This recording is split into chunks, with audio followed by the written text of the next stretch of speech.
again, I am fascinated by white people's obsession with us, right? Considering, as they always remind us, we're such a small part of our population. They give us a lot of energy.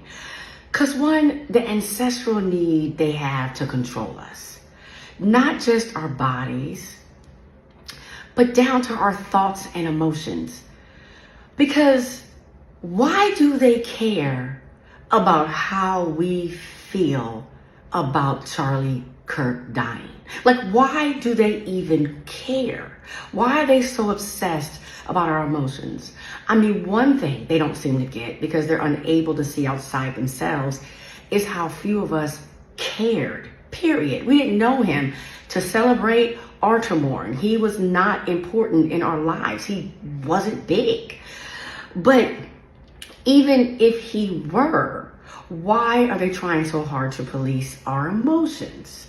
You know, it reminds me of, because, I always got to go back, because I always feel like my ancestors are calling out and speaking through me that, when the people who enslaved us, the slave masters, would die, we typically, our enslaved ancestors were typically the ones who had to wash and prepare them for burial. We were the ones who made the food and served the food for the repast. And we also had to sometimes attend the funerals. And I assume act as if we gave a damn or were sad, which sometimes we probably for real, were celebrating that. But they controlled us. So maybe they want to go back to those days where we're so upset. I mean, it's like, even if the emotion's not genuine, they want us to show some sort of emotion. But it's wild how it just seems to be stuck in their DNA, because we don't care how they feel when we die.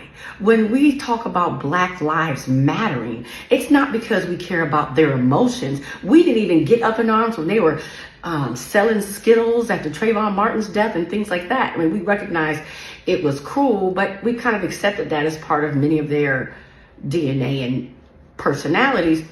When we say Black Lives Matter, it's because we want justice. We're fighting for justice, the justice system to work when one of us is unfairly murdered, right?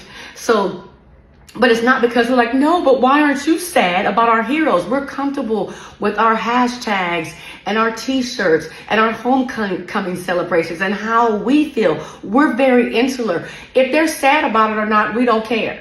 We just want the justice system to be fair and work for us. That's why we care. So why they care about our emotions is really weird. It's really a weird obsession that they have if you really, really think about it. And then with the obsession, it's almost like they have to be us. So they need for this man who was a millionaire to be this martyr that, fought for everybody, and we have to raise money. I mean, the wife has raised like $5 million. They already had 12 million. They're already worth 12 million, but the wife has raised 5 million because we have to keep it going. You know what I mean? Like how we have great heroes and we are always fighting for justice and raising money for people who really need it and really martyrs, but they need that person. It's like they need their king, their Martin.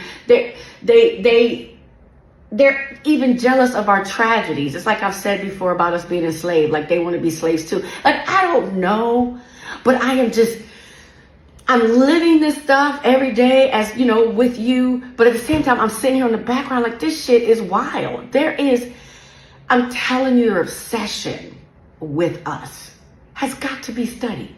It has got to be studied.